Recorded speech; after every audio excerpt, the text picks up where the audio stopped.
Whenever I tell these stories, I try to pay special attention to any unique perspective that I can bring to them. If there was something that I saw or heard or even thought that I'm pretty confident no other person on YouTube has talked about, I'll try and focus on that. One of the areas where I found this to be especially fruitful is on the differences between active yards and SNY yards. You see, in California, inmates are divided into two groups. There are the active inmates, mainline inmates, and they're gang members, they're predominantly racist, or at least fitting in with the racists. And there's a lot of nastiness that goes on, but one type of nastiness that is simply unacceptable is being a pedophile or a rapist, or essentially any crime that requires sexual registration or has a sexual element to it. The SNY yards, on the other hand, they have a lot of pedophiles, a lot of rapists, a lot of rats, cops, district attorneys, people who in some way were involved with or assisted law enforcement, and so they can't be on the active yards anymore. And then they have about the other 50% of the inmates on the yards, and they're just dropouts. They're guys who were on the active yards and who, for whatever reason, went SNY. This was me. I went SNY about a third of the way through my term. It was a distressing transition to go from being an active inmate to being a piece of garbage is what you're called, somebody who couldn't go on the line anymore. One of the interesting differences between the active yards and the SNY yards is the way that the crime you are convicted of, what you're doing your time for, is treated. You see, on the active yards, people just know what you're in for. It's the nature of the beast. If you didn't know what somebody was in for, you could just ask them and they'll tell you. It's equivalent to, hey, so where'd you grow up anyway? It's a very basic question. I remember Blinky, my first cellie, he wouldn't quit talking about how what he was doing time for was possession of a firearm and dope. I remember Big Fred and Pipe Bomb down the tier. They tried to dangle a guy off a bridge because he owed them money and they wanted to express to him how serious they were. Unfortunately, it's very difficult to dangle somebody off a bridge. The physics are wrong, and they ended up serving a significant amount of time for second-degree murder. Whenever I was doing my time, one man who really changed the way I saw the world was Scooby, my first real cellie. And I remember moving in with him, and the first night there was this ridiculous circumstance where he started hallucinating and thinking he saw a rat.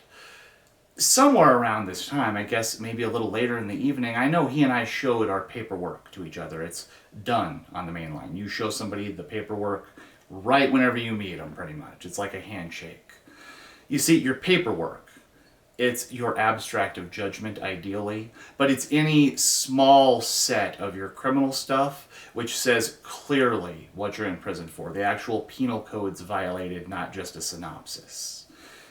The abstract of judgment, it's only a page long, and there's not a lot of detail to it. It doesn't say what happened, it just says what crimes you committed, what laws were violated. So 2, 3, maybe 4 days later, whenever I got to talking about my case with Scooby, I guess that he had something for me because I hadn't paid enough attention to what he was in for. You see, I was quick to talk about my case when I started my term. I was caught up in the injustice of it. I was angry. And often when people are angry, they want people to be angry with them, so I'd bring it up any chance I could get. After a couple of times of bringing it up, finally, Scooby told me, man, I'm tired of hearing about your case. Yes, you got done dirty. I got done worse, man. My case is worse than yours. I couldn't believe this. 20 years for killing an admitted pedophile I thought that was serious for me. I go, oh my God, Scoob, what are you doing time for that is that bad? I thought you were in on a burglary or something like that, a third strike. And he explains that what he's actually in on is possession of stolen property, a VCR that was in the back of his car or his trunk or something like that.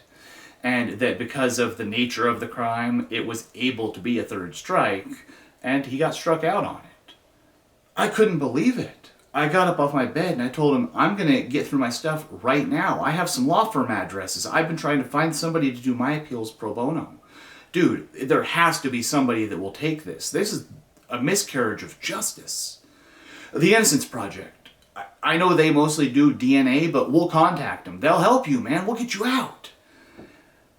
If you've ever heard a sinister, evil laugh from somebody who knows they've made you look like a fool, well, this was it, and I get the joke. It was funny.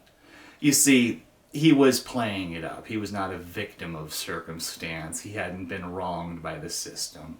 Scooby had taken a deal for the one crime, rather than go to trial on, I think, the 25 or 30 burglaries that they had charged him with, that they were almost certain to get him on at least a dozen of.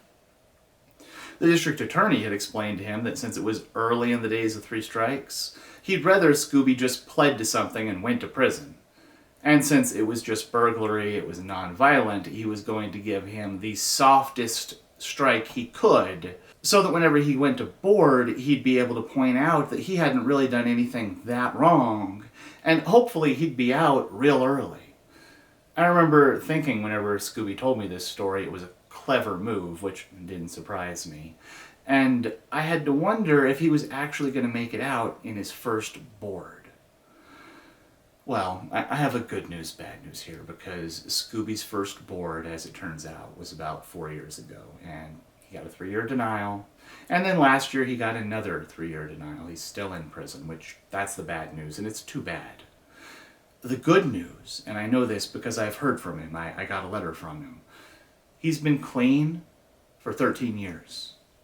For 13 years he's been clean, and in all seriousness, I don't know that he was voluntarily clean for 13 days when I knew him. That's not the end of it.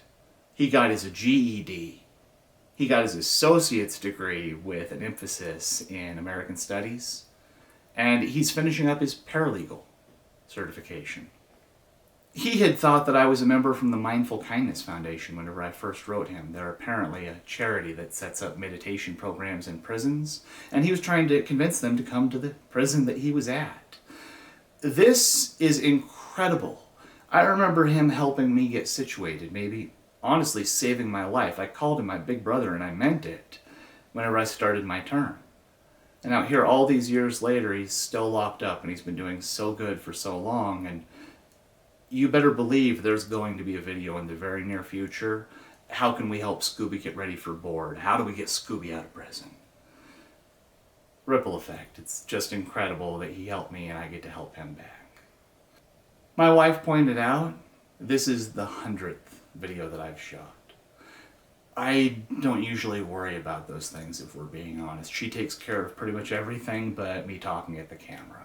She sets up the equipment, she presses record, she edits it, and she makes sure that it goes on YouTube. If it weren't for her, I'd pretty much just be talking at a wall and nobody would even know I was around. If we're being honest, I hadn't planned on this being a major thing, this channel. I'd planned on it being small, even private perhaps. Not too private, I'm putting it on YouTube. I don't mean it was a secret. I just mean that I hadn't planned on reaching out and really trying to expand this channel. She worries about the subscribers and the hours and things like that. I'm just glad to get to tell my story, because maybe somebody out there will get something out of it. It makes it so I didn't waste 16 and a half years. It wasn't just time in a box. I walked out of there with something and I get to share it. That's what I'm doing. But things have changed. I got some news recently and I will be talking about it in the next video or two. But I'm going to be doing interviews, live streams, whatever it is that she thinks will help get me out there just a little bit more. You may notice the new camera. There's going to be other new equipment. I'm all in. I'm extending as far as I can to make this work. I say, take a moment. I say it a lot. But do you know what you do after you take a moment? You act. Take a moment's the best advice I've ever received. Stop. Think about what you're doing before you do it. It's probably the best advice I've ever given, too. But if that's all you do is just wait, hesitate, well, the moment's going to be gone. There's a time to act. And maybe in your everyday life, there's something you've been putting off. big decision, something to do. Maybe this is the time to do it. Maybe not. I don't know. Maybe the time to do it is 5 months from now. All I'm saying is that there is a time to act, and if you hesitate in that moment, your hesitation will turn to regret. It's the feeling of watching the balloon ascend into the heavens, and if you had just caught it that second earlier, you'd still have it, but now it's gone, and you can't catch it again. He who hesitates is lost.